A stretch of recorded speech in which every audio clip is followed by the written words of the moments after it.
नमस्कार। ये महाभारत कथा पूरी तरह से वेद व्यास महाभारत के ऊपर आधारित है। यदि आप इसका निरंतर श्रवण करते रहना चाहते हैं तो इस चैनल को सब्सक्राइब जरूर कर लें और आगे आने वाले सभी पॉडकास्ट के नोटिफिकेशन के लिए बेल आइकन को भी जरूर से प्रेस कर दें।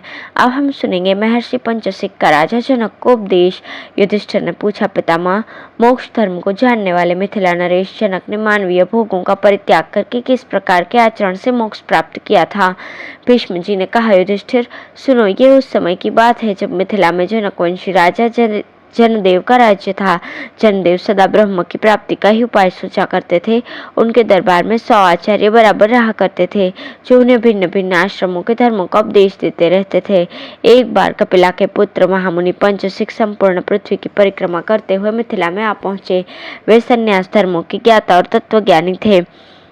उन्हें सब सिद्धांतों का ज्ञान था। उनके मन में किसी प्रकार का संदेह नहीं था। वे सदा निर्द्वंद होकर विचरा करते थे। ऋषियों में अद्वितीय थे। कामना तो उन्हें छू तक नहीं गई थी। वे अपने उपदेश से मनुष्यों के हृदय में अत्यंत दुर्लभ सनातन सुख की प्रतिष्ठा करना चाहते थे। सांख्य के विद्वान तो उन्हें साक्षात प्रजापति कपिल मुनि का ही स्वरूप समझते थे। उन्हें देखकर ऐसा जान पड़ता था मानो सांख्य शास्त्र के प्रवर्तक भगवान कपिल स्वयं पंचसिक के रूप में आकर लोगों को आश्चर्य में डाल रहे हैं। वे मुनिवर आश्री के प्रथम शिष्य और दीर्घजीवी थे। उन्होंने 1000 वर्षों तक मानस यज्ञ का अनुष्ठान किया था। कपिला नाम की एक ब्राह्मणी थी जिसने अपना दूध पिलाकर पंचसिक को पाला था। उनका स्तनपान करने के कारण वे उसके पुत्र कहलाए, इसलिए उनका नाम कापिले ही हो गया और उन्होंने ब्रह्म में निष्ठा रखने वाले शुद्ध बुद्धि भी प्राप्त की। पंचसिक के कपिला पुत्र कहलाने का यही वृत्तांत है। धर्मज्ञ पंचसिक ने उत्तम ज्ञान प्राप्त किया था। वे राजा जनक को 100 आचार्यों पर समान भाव से अनुरक्त जानकर उनके दरबार में गए। वहां जाकर उन्होंने अपने युक्त वचनों से उन सब आचार्यों को मोहित कर दिया।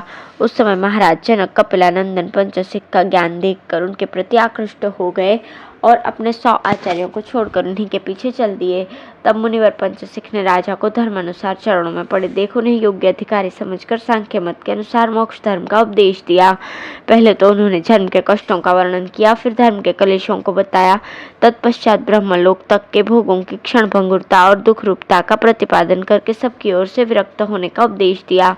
उन्होंने कहा, जो एक दिन नष्ट होने वाला है, जिसके जीवन का कुछ ठिकाना नहीं है, ऐसे नित्य शरीर को इन बंधु बांधवों तथा स्त्री पुत्र आदि से क्या लाभ है?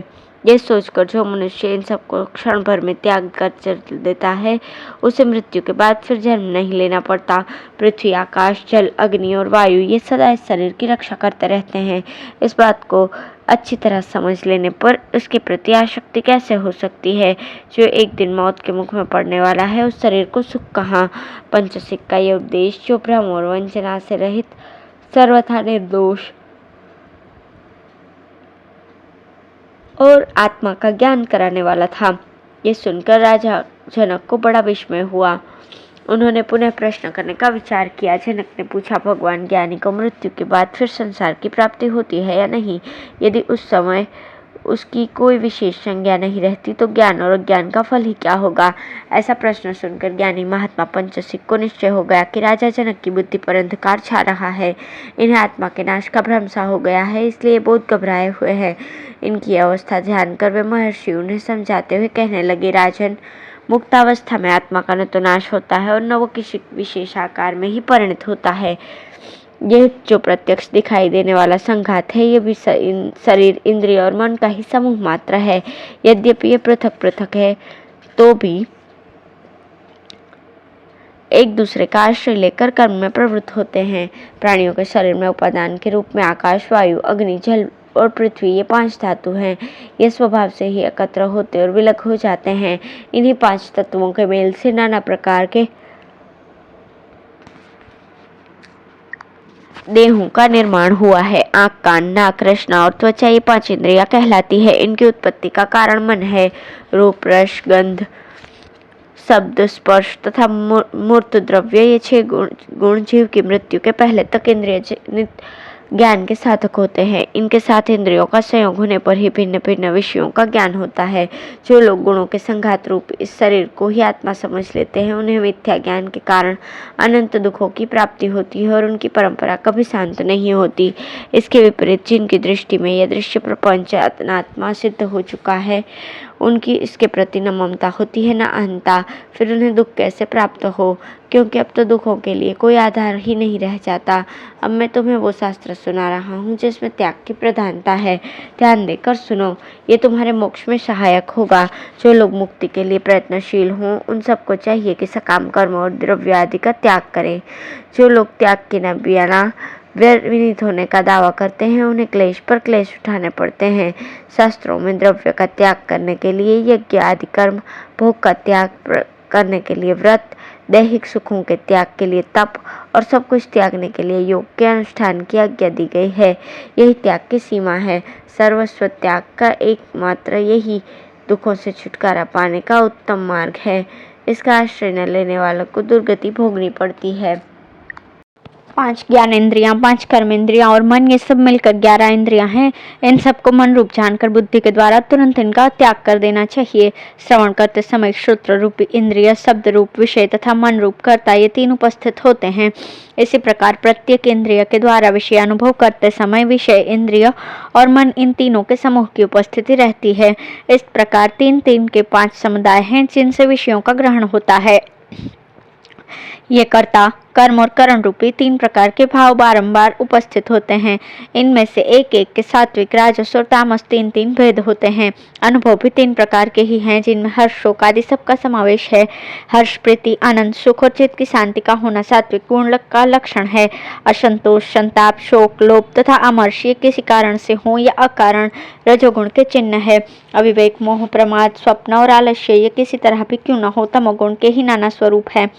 शब्द का आधार श्रोत्रेंद्रिय है और श्रोत्रेंद्रिय का आधार आकाश है, अतः वो आकाश रूप ही है। इसी प्रकार त्वचा, नेत्र, जिह्वा और नासिका भी क्रमशः स्पर्श, रूप, रस और गंध का आश्रय तथा अपने आधारभूत महाभूतों के स्वरूप है। इन सब का अधिष्ठान है मन, इसलिए सबके सब मन स्वरूप ही हैं। क्योंकि जब सब इंद्रियों का कार्य एक समय प्रारंभ होता है, तो उन सबके विषयों का एक साथ अनुभव करने के लिए मन ही सब में अनुगत रूप से उपस्थित रहता है। अतः मन को 11वीं इंद्रिय कहा गया है और बुद्धि 12वीं मानी गई है। इस प्रकार समस्त प्राणी अनादि अविद्या के कारण स्वभावतः व्यवहार परायण हो रहे हैं। ऐसी दशा में ज्ञान द्वारा अविद्या की निवृत्ति मात्र होने से आत्मा के नाश का क्या प्रसंग है। सनातन आत्मा का नाश हो ही कैसे सकता है। जैसे नद और नदियां समुद्र में मिलकर अपने अव्यक्तित्व और नाम को त्याग देती हैं, उसी प्रकार समस्त प्राणी अपने परिच्छिन्न रूप और नाम को त्याग कर महत्म स्वरूप में प्रतिष्ठित होते हैं। यही उनका मोक्ष है। उस अवस्था में मृत्यु के पश्चात जब उपाधि का त्याग हो जाता है, तो जीव की कोई विशेष संज्ञा कैसे रह सकती है।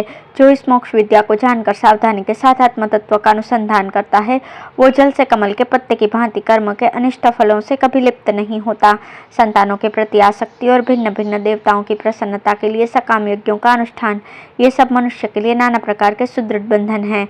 जब वो इन बंधनों से छूटकर सुख दुख की चिंता छोड़ देता है, उस समय लिंग शरीर के अभिमान का त्याग करके सर्वश्रेष्ठ गति मुक्ति को प्राप्त कर लेता है। श्रुति के महावाक्यों पर विचार और शास्त्र में बताए हुए मंगलमय शम दम आदि साधनों का अनुष्ठान करने से मनुष्य जरा तथा मृत्यु के भय से रहित होकर सुख से सोता है। जब पुण्य और पाप का क्षय तथा उनसे मिलने वाले सुख दुख आदि फलों का नाश हो जाता है, उस समय सब वस्तुओं की आसक्ति से रहित पुरुष आकाश के समान निर्लेप एवं निर्गुण आत्मा का साक्षात्कार कर लेता है। जैसे मकड़ी जाला तान कर उस पर चक्कर लगाती रहती है, किंतु उन जालों का नाश हो जाने पर एक स्थान पर स्थिर हो जाती है, उसी प्रकार जीव भी कर्म जाल में पड़कर भटकता रहता है और उनसे छूटने पर दुख से रहित हो जाता है। जैसे सांप अपनी कैंचुल त्याग कर उसकी उपेक्षा करके चल देता है, उसी प्रकार जो शरीर में आसक्ति न रखकर उसके प्रति अपनापन का अभिमान त्याग देता है, वो दुख से छूट जाता है। जिस प्रकार वृक्ष के प्रति आसक्ति न रखने वाला पक्षी जल में गिरते हुए वृक्ष को छोड़कर उड़ जाता है, उसी प्रकार जो लिंग शरीर की आसक्ति को छोड़ चुका है, वो मुक्त पुरुष सुख और दुख दोनों का त्याग करके उत्तम गति को प्राप्त होता है। भीष्म जी कहते हैं, आचार्य पंचसिक के बताए हुए इस अमृतमय ज्ञान को सुनकर राजा जनक एक निश्चित सिद्धांत पर पहुंच गए तथा सब प्रकार के शोकों का त्याग करके वे बड़े सुख से रहने लगे। फिर तो उनकी स्थिति कुछ और ही हो गई। एक बार उन्होंने मिथिला नगरी को आग से जलती देखकर स्वयं ये उद्गार प्रकट किया, केश नगर के जलने से मेरा कुछ भी नहीं जलता। राजन, इस अध्याय में मोक्ष तत्व का निर्णय किया गया है।